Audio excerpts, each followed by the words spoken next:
each one to say in a good way. Okay, just read the title. C, the realm of ontology. For ontology, mystical philosophy explains several words or ends. Okay, there are 5 alam, or there are 5 words for ontology. Just I read the name: Alamul Huhuviyyah, Alamul Lahut, Alamul Jabarut, Alamul Malakut, and Alamul Nasut. So Urafa says we don't have one alam, we don't have one word, we have 5 alam. One alam or one word we call Alamul Huhuviyyah. Alamul Huhuviyyah refers to Allah, but at this point, at this level, we don't call Allah by this name, Allah. We call him by pronoun, by huwa. Because they say, when you say Allah, Allah is something is known for us. Allah shows the attributes and sifat of him.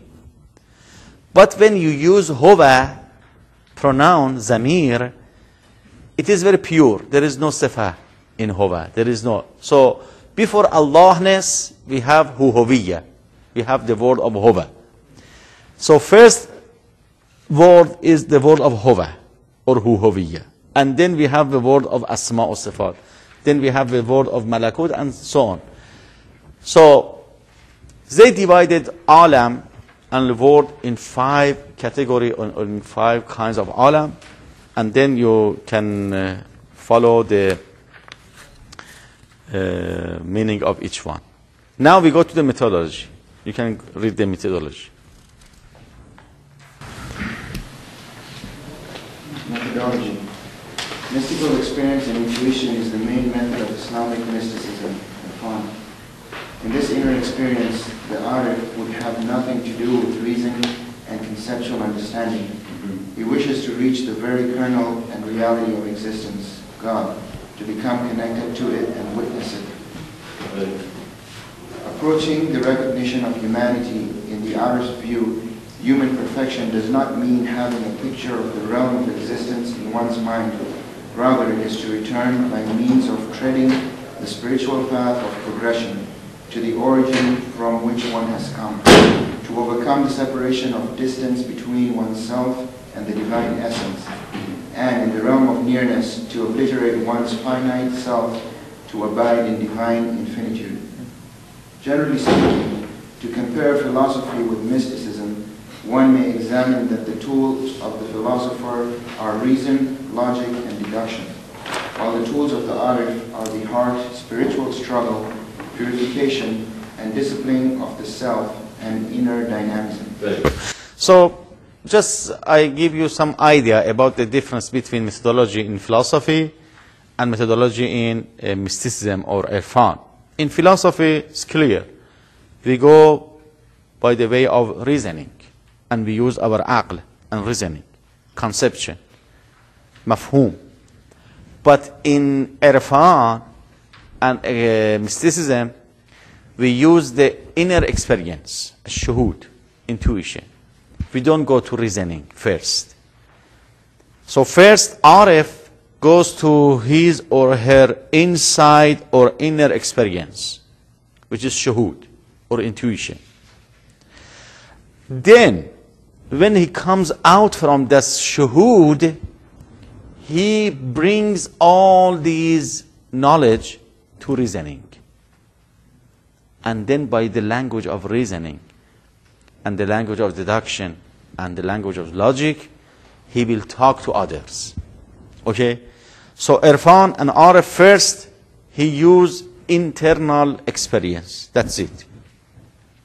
It is not possible to say anything to others. It is not possible to share.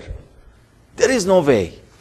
You never find a way to share your personal and internal experience with others. There is no way. But after your experience, you can bring that experience to reasoning and to intellect, to aql, and then evaluate it, and then talk to others and use the language of logic or falsafa to talk to others. So the main methodology in Irfan is inner or inside or internal experience, which is intuition, kashf, and shuhud. Then we have terminology. I may mention some terms, some very important terms. There is no need to read. Later on you can read all these terms. We go to historical development. Actually, for historical development, I have something here. There is no need to read all of them, just some parts. Maybe the beginning, the first and second paragraph is important. Maybe you, because you are late, so you have to be punished, and you read first two paragraphs. Historical development. In order to understand any discipline or science, it is essential to study its history and the historical developments associated with it. One must also be acquainted with the personalities who have originated or inherited it and with its source books. It is historically accepted that the principal sources of Irfan are the Quran and the Prophet's Sunnah. It is not historically accepted to overlook all these resources. The Holy Quran, the traditions, the sermons, the polemical dialogues, the supplications, and the biographies, in the formation and origination of mystical line of thinking and experiencing within the Islamic culture. Very good. You can continue the line of Irfan. Next two paragraph you skip, and then you go to the line of Irfan.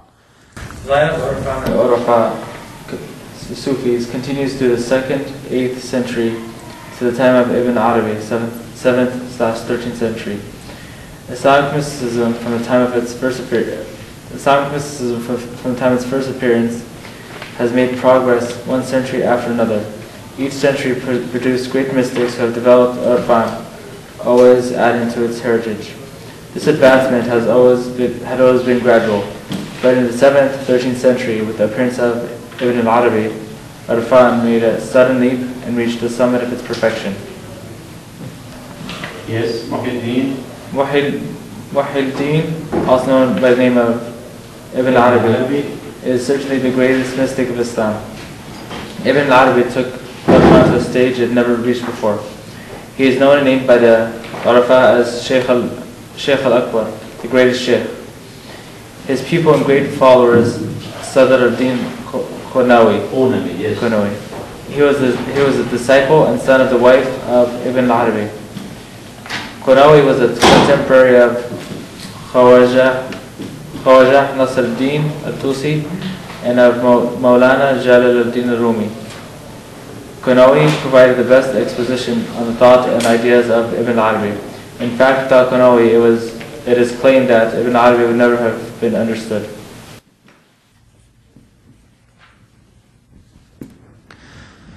Yes, when we talk about Ibn Arabi, we have to keep in our mind his student, which is Qunabi.